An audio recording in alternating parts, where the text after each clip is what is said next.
Students, अभी हम लोग अपना नेक्स्ट क्वेश्चन स्टार्ट करने वाले, law of DMU and its assumption.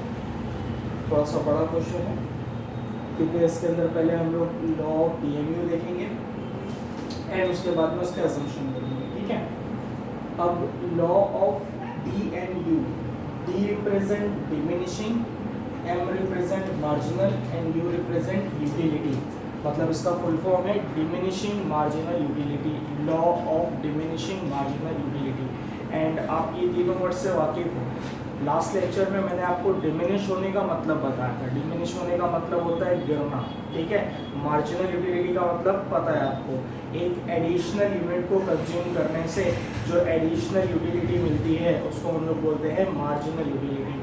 तो बेसिकली अगर इस ही नाम से हम लोग थोड़ा सा इस लॉ के बारे में सोचेंगे तो अपने को समझ में आएगा।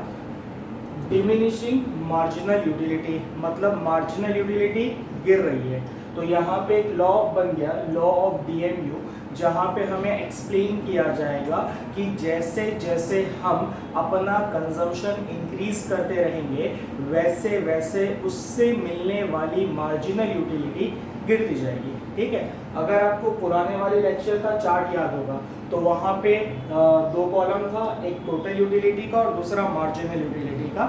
यहाँ पे बिकॉज हम लोग मार्जिनल यूटिलिटी की बात कर रहे हैं तो हमने सिर्फ मार्जिनल यूटिलिटी का स्केड्यूल रेडी किया है, जहाँ पे फर्स्ट चॉकलेट कंज्यूम करने पे हमें 10 की यूटिलिटी मिल रही है, सेकेंड चॉकलेट पे 8 यूटिलिटी गिर गई। क्यों यूटिलिटी गिरी?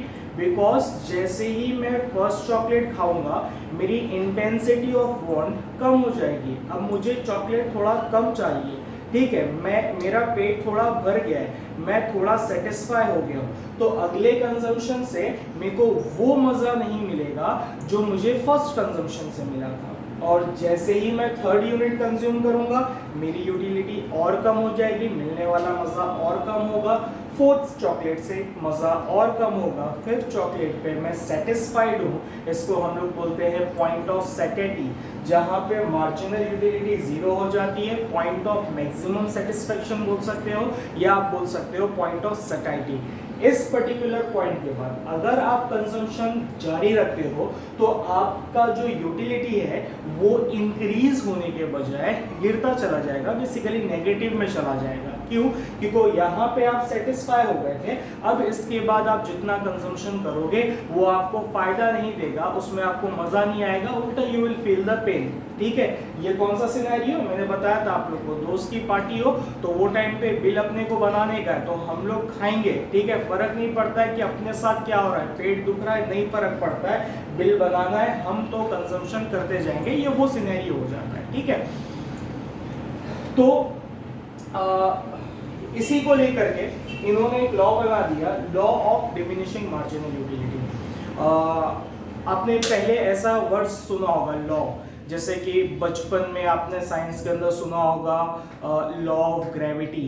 ठीक है, तो लॉ का मतलब क्या होता है, ये जो बोल दिया गया है ये यूनिवर्सली एप्लीकेबल है। जैसे कि अगर मैं लॉ ऑफ ग्रेविटी की बात करूं तो लॉ ऑफ ग्रेविटी के अंदर क्या लिखा हुआ है कि कोई भी चीज जो आप ऊपर फेंकोगे वो नीचे आएगी। ठीक है, एग्जाम्पल आप बॉल फेंक लो, आप एप्पल फेंक लो, ठीक है, न्यूटन ने निकाला था जब उसके सर के ऊपर एप्पल गिरा था झाड़ पे से, तो उसने लॉ ऑफ ग्रेविटी इजाद किया था वो टाइम पे। तो लॉ का मतलब क्या होता है? लॉ का मतलब होता है ये जो बोला गया है ना बात, ये यूनिवर्सली एप्लीकेबल है, यूनिवर्सली एप्लीकेबल है। मतलब यहाँ पे जो law of diminishing marginal utility बताया गया है ना, ये law of diminishing marginal utility सबके साथ होता है। ऐसा नहीं है कि सिर्फ मेरे साथ होगा या आपके साथ होगा। आप अमेरिका में भी चले जाओ तो वहां के लोगों के साथ भी ऐसा ही होगा, आप यूरोप में चले जाओ वहां के लोगों के साथ भी ऐसा ही होगा। यूनिवर्सली एप्लीकेबिलिटी होती है लॉ की, यूनिवर्सली एप्लीकेबिलिटी होती है किसी चीज की तो हम लोग उसको लॉ डिक्लेयर कर देते हैं। ठीक है, तो यहाँ पे हम लोग देखने वाले law of diminishing marginal utility. अब लॉ जो है, जैसे कि मैंने बोला कि लॉ ऑफ ग्रेविटी न्यूटन ने लिखा था, तो इस लॉ को किसने लिखा था? ठीक है, तो पहले हम लोग थोड़ा सा इंट्रोडक्शन पर आ जाते हैं कि law of diminishing marginal utility किसने लिखा था। ठीक है, स्टार्ट करेंगे आप लोग।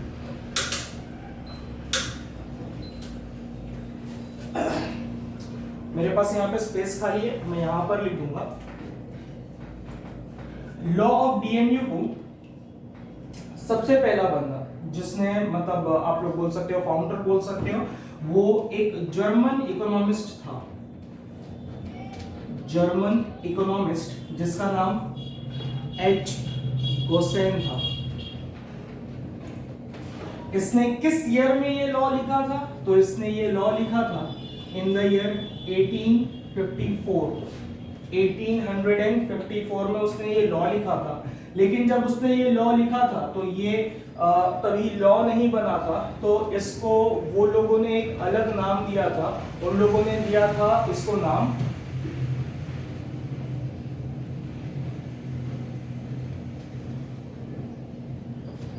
might be first law of consumption. Yes, first law of consumption.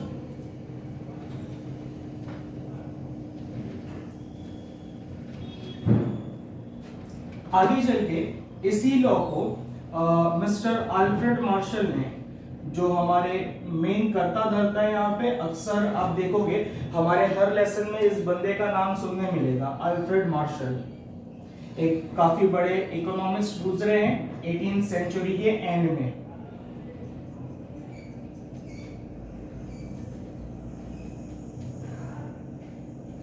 In the year 1890 इन्होंने इसको अपनी बुक के अंदर पब्लिश किया था जिसका नाम था प्रिंसिपल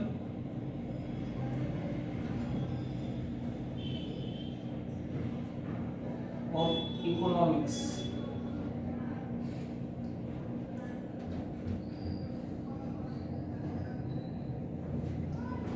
ठीक है, तो एक बार इंट्रोडक्शन से रिलेटेड मैं एक बार फिर रिपीट कर देता हूं कि ये जो लॉ ऑफ डीएमयू है, इसका नाम law of diminishing marginal utility नहीं था, इसका नाम था लॉ ऑफ फर्स्ट कंजम्पशन। ठीक है, इसको एक जर्मन इकोनॉमिस्ट ने वेरी फर्स्ट टाइम लिखा था, ठीक है, या लोगों तक कम्युनिकेट किया था, जिसका नाम था H Gaussian in the year 1854। ठीक है, और जब इसने ये लॉ को फाउंड किया था तो इस लॉ का नाम था फर्स्ट लॉ ऑफ कंजम्पशन।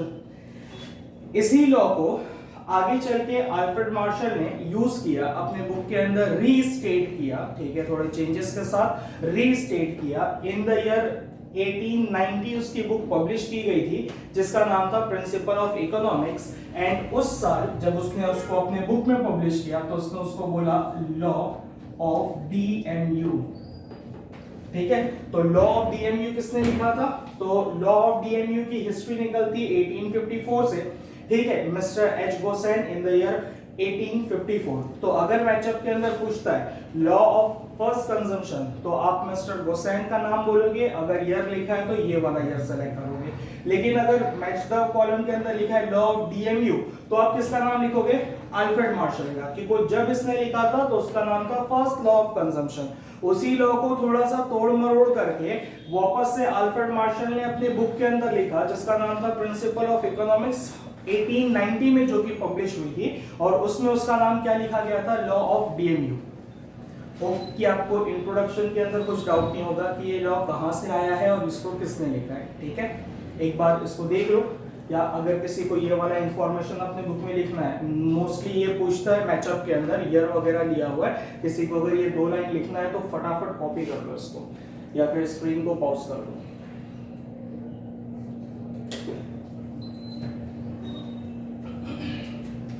ठीक है, मैं इसको मिटा देता हूं।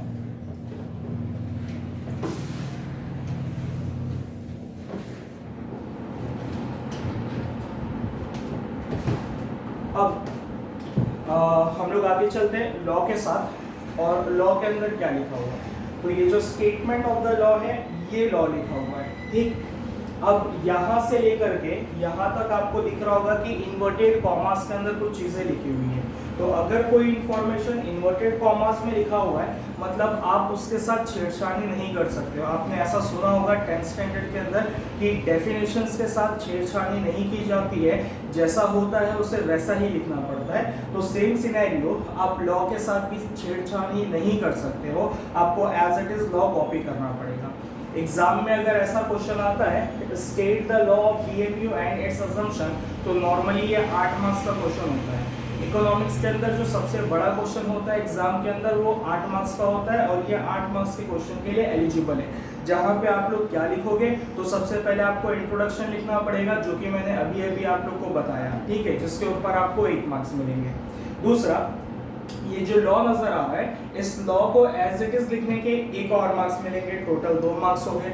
फिर आपको एक स्केड्यूल बनाना होगा, उसका ऑब्जर्वेशन इसके ऊपर मिला करके 1 मार्क्स, डायग्राम उसका ऑब्जर्वेशन मिला करके 1 मार्क्स। मतलब ये वाले पार्ट के लिए लॉ ऑफ डीएमयू के लिए आपके लिए 4 मार्क्स अलॉट किए जाते हैं। देन 4 मार्क्स आपको अजम्पशन के लिए अलॉट करेंगे। तो अगर आप ऐसा सोच रहे हो कि छोड़ भैया लॉ कौन पढ़ता है, अपन पूरा क्वेश्चन आंसर पढ़ लेंगे, लॉ स्किप कर देते हैं, तो आप लोग अपना 1 मार्क्स स्किप करोगे। प्रॉपरली 1 मार्क्स अलॉट किए जाते हैं जहां पर भी लॉ पूछा गया है। तो जितने भी लॉ है, हार्डली 3 या 4 लॉ देखने को मिलेगा। एक लॉ ऑफ डीएमयू आएगा, है अभी, एक लॉ ऑफ डिमांड आएगा, एक लॉ ऑफ सप्लाई आएगा। तो हार्डली 3 या मैक्सिमम 4 लॉ आपको देखने मिलेंगे। तो आपको एज इट इज इसको रट्टा मारना है, जैसा यहाँ पे लिखा हुआ है, इसके अंदर कोई भी चेंजेस नहीं करना है, ठीक है। तो अब लॉ में क्या लिखा हुआ है, according to Alfred Marshall, other thing being equal, कहीं कहीं पे लिखा होगा अदर थिंग बीइंग कांस्टेंट, तो कांस्टेंट और इक्वल दोनों चलेगा। लिखता है अदर थिंग बीइंग इक्वल, ठीक है।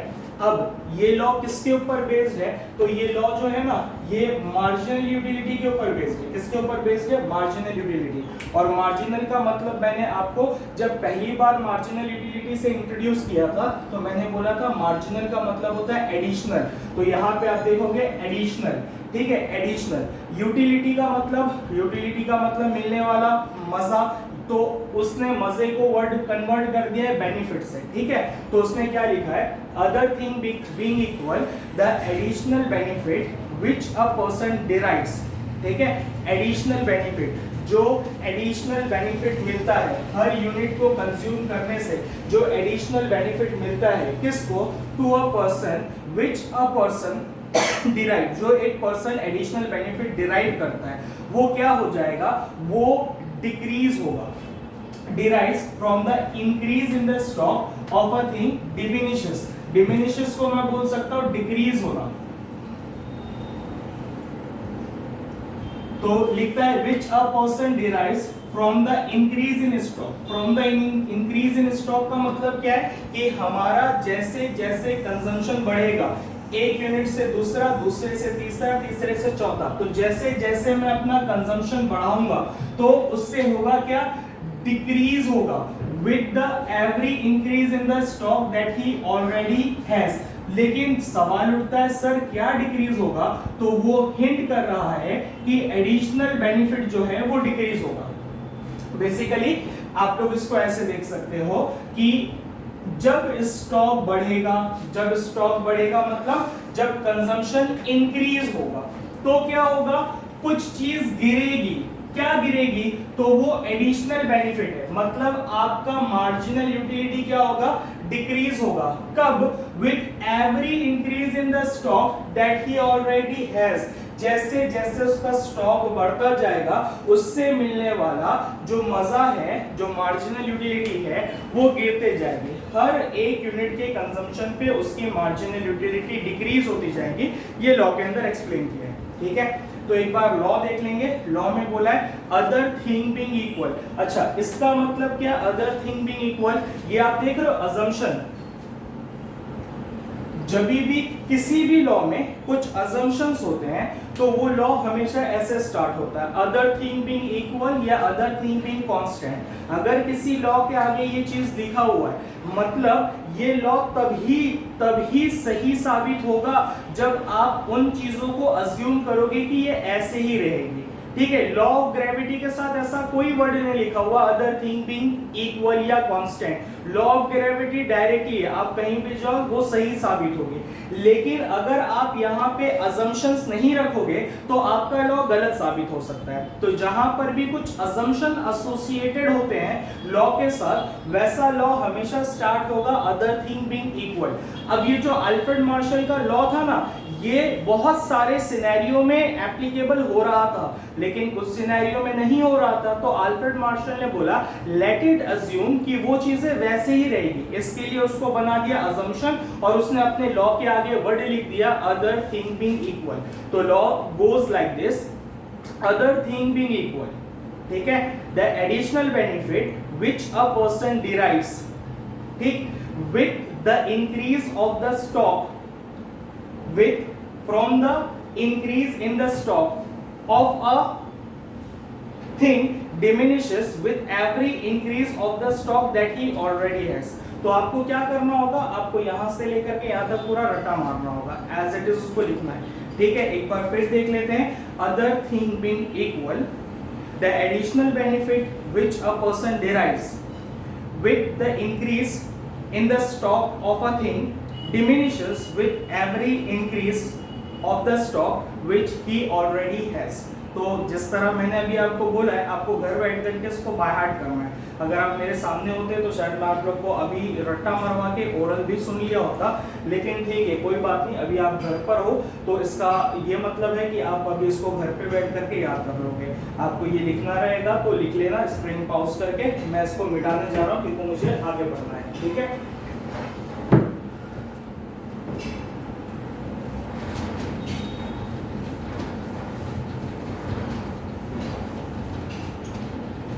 तो अपना हो गया इंट्रोडक्शन 1 मार्क्स का, दूसरा अपना हो गया स्टेटमेंट ऑफ लॉ 1 मार्क्स का। अब हम लोग चलेंगे स्केड्यूल के ऊपर जिसका 1 मार्क्स होगा, और उसके बाद में हम लोग प्रिपेयर करेंगे डायग्राम जिसका 1 मार्क्स होगा। ये स्केड्यूल मैंने पहले भी बोला एग्जैक्टली सेम है जो हमने लास्ट लेक्चर में देखा था, बस उसके अंदर एक एडिशनल कॉलम था टोटल यूटिलिटी का। यहाँ पे टोटल यूटिलिटी का कॉलम नहीं है, वही नंबर्स हैं। फर्स्ट यूनिट कंज्यूम करेंगे 10 की मार्जिनल यूटिलिटी मिलेगी। जैसे ही मैं सेकंड यूनिट कंज्यूम करूंगा मार्जिनल यूटिलिटी गिर जाएगी, तो 10 से 8, तीसरे पे 4, चौथे पे 2, पांचवे से 0, पॉइंट ऑफ मैक्सिमम सेटिस्फैक्शन या पॉइंट ऑफ सैटिस्फैक्शन बोल सकते हो। 6 नेगेटिव में गई, मतलब इसको हम लोग बोल सकते हैं डिसयूटिलिटी, ठीक है। तो आपको ऐसा एक स्केड्यूल प्रिपेयर करना पड़ेगा। स्केड्यूल प्रिपेयर करने के बाद आप लिखोगे उसके ऊपर ऑब्जर्वेशंस। अब ऑब्जर्वेशन क्या है, तो वही जो हम लोग पहले वाले में लिखे थे, ऑलमोस्ट वैसा ही कुछ रहेगा। पहला ऑब्जर्वेशन होगा when the first commodity is consumed marginal utility is 10, as the consumption goes on increases, ठीक है, as the consumption goes on increasing the marginal utility diminishes या marginal utility decreases from 10 to 8, 8 to 4, 4 to 2, ठीक। when the fifth commodity, अभी मैं third observation बोल रहा हूँ, when the fifth commodity is consumed the marginal utility is 0, it is the point of maximum satisfaction।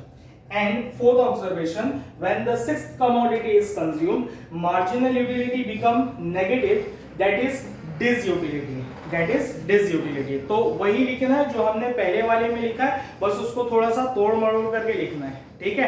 तो ये हमारा स्केड्यूल हो जाएगा और स्केड्यूल के नीचे 4 पॉइंट ऑब्जर्वेशंस की आ जाएगी। अब हम लोग स्केड्यूल को देख करके डायग्राम प्रिपेयर करेंगे। अगर आपको याद होगा तो हमने लास्ट लेक्चर में 2 कर्व बनाया था। एक कर्व बना था टोटल यूटिलिटी का जो कि अपवर्ड मूविंग था कुछ इस तरह, और दूसरा था मार्जिनल यूटिलिटी का जो डाउनवर्ड मूविंग था और जो एक्स एक्सिस को क्रॉस करके नीचे जा रहा था। अब वही क्वेश्चन है, बस टोटल यूटिलिटी का कर्व निकाल दो, सिर्फ मार्जिनल यूटिलिटी का कर्व हम लोग प्रिपेयर करेंगे, ठीक है। तो मैंने यहाँ पे 2 ले लिया है, एक्सेस बना लिया है, एक वाई एक्सेस और एक एक्स एक्सेस।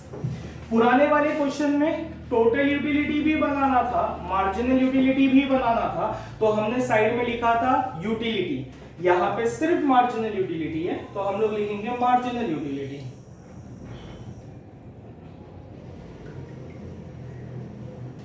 और एक्स एक्सिस पे नंबर ऑफ चॉकलेट। स्टार्ट करेंगे प्लॉटिंग। फर्स्ट चॉकलेट खाया 10 की यूटिलिटी मिली, तो फर्स्ट चॉकलेट खाया 10 की यूटिलिटी मिली। दूसरा चॉकलेट 8 की यूटिलिटी, तीसरा चॉकलेट 4 की यूटिलिटी, चौथा चॉकलेट 2 की यूटिलिटी, पांचवा चॉकलेट 0 यूटिलिटी, मतलब पांचवें चॉकलेट को हम लोग एक्स एक्सेस पे प्लॉट करेंगे क्योंकि वो जीरो वैल्यू लगता है, जीरो। एंड सिक्स चॉकलेट पे हमारा यूटिलिटी डिस यूटिलिटी में कन्वर्ट हो गया, तो हम लोग सिक्स के लिए नीचे ला करके प्लॉट कर देंगे -2 पे। यहाँ पे -2 है, मैंने नीचे ला करके प्लॉट कर दिया। अब क्या करेंगे, हम लोग सबको कनेक्ट कर देते हैं, ठीक है।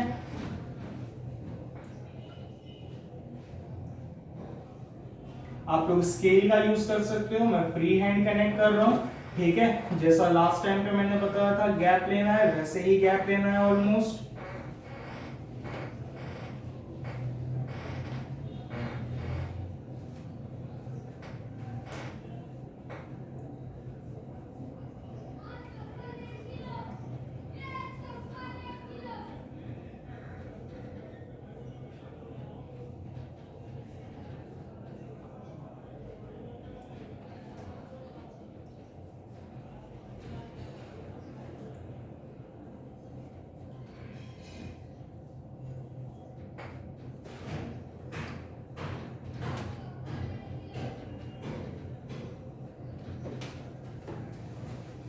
ठीक है, ये हमारा डायग्राम रेडी हो गया जो हम लोग ने लास्ट टाइम प्रिपेयर किया था। ये ऑलमोस्ट वही है, बस ये खाली नीचे वाला पार्ट है।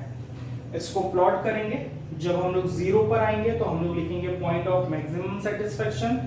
जब ये नेगेटिव में चला जाएगा उसको हम लोग लिख देंगे डिस यूटिलिटी, और ये कर्व का नाम मार्जिनल यूटिलिटी कर्व, तो हमने लिख दिया एमयू कर्व। ठीक, होप आप लोग को डायग्राम के अंदर कोई इशू नहीं है। यहाँ पे अगर आप देखोगे तो नंबर्स काफी कम है, तो आप दो दो लाइन का गैप लेना। अगर आप एक एक लाइन का गैप लोगे तो तकरीबन 5 लाइन में डायग्राम खत्म हो जाएगा, बहुत छोटा बनेगा। तो यहाँ पे जो आप गैप लोगे वो कम से कम 2 लाइन का लेना, एंड यहाँ पे वही सेम 1 सेंटीमीटर का गैप लेना, आपका डायग्राम अच्छे से प्रिपेयर हो जाएगा। ये डायग्राम अपनी बुक के अंदर प्रिपेयर कर लेना, देखने के लिए कि ऐसा बन रहा है कि नहीं बन रहा है, ठीक है। उसके बाद में डायग्राम बन जाए, उसके बाद हम लोग लिखेंगे ऑब्जर्वेशन। अब आप लोग को इसको देख करके क्या क्या ऑब्जर्वेशन नजर आ रहा है, तो अब इसमें हम लोग क्या लिखेंगे, x axis represent number of chocolate and y axis represent marginal utility. ठीक है, पहला ऑब्जर्वेशन कि एक्स एक्सेस क्या है और वाई एक्सेस क्या है। जब अपने पास बोलने के लिए कुछ नहीं होता है ना ऑब्जर्वेशन में, तो एक ऑब्जर्वेशन ये लिख देने का कि एक्स एक्सेस क्या और वाई एक्सेस क्या, तो पहला ऑब्जर्वेशन ये डालेंगे। पुराने वाले क्वेश्चन के अंदर डायग्राम में दो दो थे कर्व, तो हमारे पास ऑब्जर्वेशन के लिए बहुत सारी चीजें थी, तो हमने वहां ये नहीं लिखा था। लेकिन अगर आपको वहां पर भी डालना है ये सेंटेंस ऑब्जर्वेशन बढ़ाने के लिए, तो आप डाल सकते हो। तो पहला observation, x axis represent number of chocolate, y axis represent marginal utility. फिर हम लोग बोल सकते हैं marginal utility curve is downward moving. कैसा जा रहा है, ये नीचे की तरफ जा रहा है, फ्रॉम लेफ्ट टू राइट। आप देखोगे तो ये उस तरफ जा रहा है, इट मूव्स दैटवर्ड, उस तरफ जा रहा है, वो ऐसे नहीं, इधर नहीं जा रहा है। अगर इस पॉइंट से ओरिजिनेट होके इस तरफ चलता ना, तो हम लोग बोलते हैं राइट टू लेफ्ट। लेकिन यहां से ओरिजिनेट होके उस तरफ चला गया, तो ये लेफ्ट साइड और वो राइट साइड, तो it moves downward from left to right. अगला observation, when the marginal utility curve intersect with x axis, intersect मतलब जहां से वो गुजर रहा है, x axis से जब वो गुजर रहा है, that point is point of maximum satisfaction। ठीक है, ये हमारा फोर्थ ऑब्जर्वेशन। उसके बाद when the marginal utility curve goes below x axis, it represent disutility. क्या रिप्रेजेंट करता है वो, डिस यूटिलिटी। तो आप अपने हिसाब से ऑब्जर्वेशन बना करके लिख सकते हो, लेकिन बस ध्यान रखना ऑब्जर्वेशन के अंदर भंकस नहीं लिखना, ठीक है। मैंने जो बोला है ये ऑलमोस्ट वही सारी पॉइंट है जो बुक के अंदर लिखा हुआ है। तो हमारा 4 मार्क्स का टॉपिक कवर हो गया है, जहां पे हमने लॉ ऑफ डीएमयू को एक्सप्लेन कर दिया है। पहला इंट्रोडक्शन के अंदर हमने क्या क्या देखा कि ये लॉ पहली बार एक जर्मन इकोनॉमिस्ट ने बोला था, जिसका नाम था एच बोसेन इन द ईयर 1854, और उसने जब ये लॉ को लिखा था तो उस लॉ का नाम था लॉ ऑफ फर्स्ट कंजम्पशन। पहला नहीं, ऐसा नाम था, फर्स्ट लॉ ऑफ कंजम्पशन ऐसा नाम था, मैंने वर्ड इधर उधर किया, फर्स्ट लॉ ऑफ कंजम्पशन। फिर इसी लॉ को अल्फ्रेड मार्शल ने अपने बुक के अंदर पब्लिश किया। बुक का नाम था principle of economics in the year 1890। ठीक है, और तब उसने इसको नाम दिया लॉ ऑफ डीएमयू। फिर ये हो गया हमारा इंट्रोडक्शन। अब हम लोग देखेंगे लॉ के बारे में। तो स्टेटमेंट ऑफ द लॉ कुछ ऐसा था, according to Alfred Marshall, other thing being equal, the additional benefit which a person derives from the stock of a thing diminishes with every increase of the stock that he already has। तो 2 marks हो गए। तीसरा हमने schedule prepare किया और उसका observation लिख दिया, 3 मार्क्स हो गए। चौथा हमने डायग्राम लिखा और उसका ऑब्जर्वेशन लिख दिया, हमारे 4 मार्क्स कंप्लीट हो गए।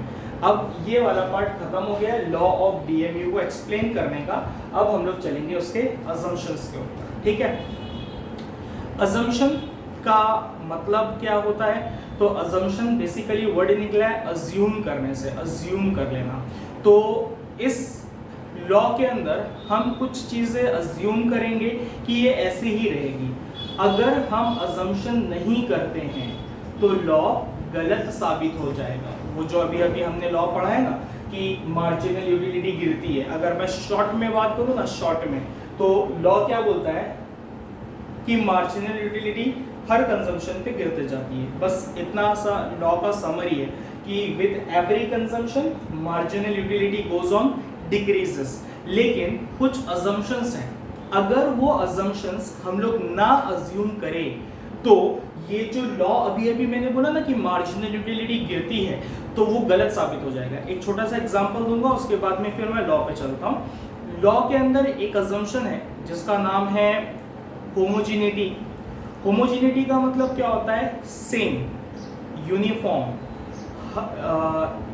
इतना सेम कि जैसे कि वो बोलता है कि अगर आप एक मैंगो कंज्यूम कर रहे हो, ठीक, चॉकलेट को रिप्लेस कर दो और मैंगो, तो मैंने फर्स्ट मैंगो खाया, मुझे मज़ा मिला, एज्यूम मज़ा 10 का मिला, तो मैं बोलूँगा कि मेरी मार्जिनल यूटिलिटी 10, क्योंकि यही मेरा पहला, यही मेरा एडिशनल है, तो मेरी मार्जिनल यूटिलिटी 10। मैंने जब दूसरा मैंगो खाया ना, तो दूसरा वाला मैंगो पहले वाले मैंगो से ज़्यादा मीठा था और ज़्यादा बड़ा था। तो बताओ सेकेंड वाले मैंगो में यूटिलिटी बढ़ जाएगी या कम हो जाएगी? अब साइज को साइड में रख दो। अगर मैं बात करूं स्वीटनेस के हिसाब से, तो पहले वाले के मुकाबले में दूसरा वाला ज्यादा मीठा था, तो शायद मेरे को with an additional consumption, with an additional units जो यूटिलिटी मिलेगी वो 10 के बाद हो सकता है मुझे 16 की यूटिलिटी मिले। यूटिलिटी ज्यादा क्यों मिली? यूटिलिटी ज्यादा इसलिए मिली क्योंकि अगला वाला मैंगो ज्यादा अच्छा था, उसकी खुशबू ज्यादा अच्छी थी, उसका अपीयरेंस ज्यादा अच्छा था, वो ज्यादा मीठा था, तो उससे मुझे मजा ज्यादा मिलेगा। तो लॉ बोलता है कि देखो, अगर आपने पहला मैंगो खाया ना, अगर वो खट्टा था तो आपका सेकंड मैंगो भी खट्टा होना चाहिए और उतना ही खट्टा होना चाहिए। अगर आपका पहला मैंगो थोड़ा सा येलोइश एंड ग्रीनिश का मिक्सचर था, तो आपका दूसरा भी वैसे ही होना चाहिए, होमोजिनिटी सेम होना चाहिए। अगर आपके मैंगो के अंदर चेंज आया ना, तो लॉ गलत साबित हो जाएगा, क्योंकि आपको पहला वाला मैंगो खट्टा मिला और दूसरा वाला मीठा मिला, तो दूसरे में ज्यादा मजा आएगा। लेकिन लॉ क्या बोलता है? तुम दूसरा खाओगे तो मजा गिरेगा, लेकिन यहाँ तो मजा बढ़ गया। तो मैं बोलूंगा अबे अल्फ्रेड मार्शल कैसा लॉ बनाया, तेरा लॉ गलत है। तो अल्फ्रेड मार्शल बोलेगा अज्यूम करो कि जो पहला मैंगो था सेम दूसरा मैंगो हो, तो अगर मैं पहला खट्टा खाऊंगा दूसरा भी खट्टा खाऊंगा, इक्वल खट्टा, तो दूसरे में मजा कम मिलेगा, क्योंकि पहले में मैंने थोड़ा मजा उठाया, अब वो मजा कम हो गया बिकॉज अब मेरी भूख कम हो गई और ये दोनों यूनिट सेम है, एक जैसे हैं। तो लॉ बोलता है कि जब हम लोग कोई प्रोडक्ट कंज्यूम करेंगे तो प्रोडक्ट होमोजीनियस होना चाहिए। कैसा होना चाहिए? होमोजीनियस। तो ये अजम्पशंस है। तो ऐसे ही अल्फ्रेड मार्शल ने कुछ अजम्पशंस लिखे हैं, तो बेस्ड ऑन दैट अजम्पशन हम लोग देखेंगे कि वो क्या क्या चीजें हैं। अगर वो अजम्पशंस को नहीं माना जाए तो लॉ गलत साबित होगा हर उन सिनेरियो में। इसीलिए अल्फ्रेड मार्शल ने जब लॉ लिखा तो लॉ के साथ क्या लिख दिया? कुछ अजम्पशंस लिख दिए। ठीक है, तो अभी हम लोग अजम्पशंस देखेंगे।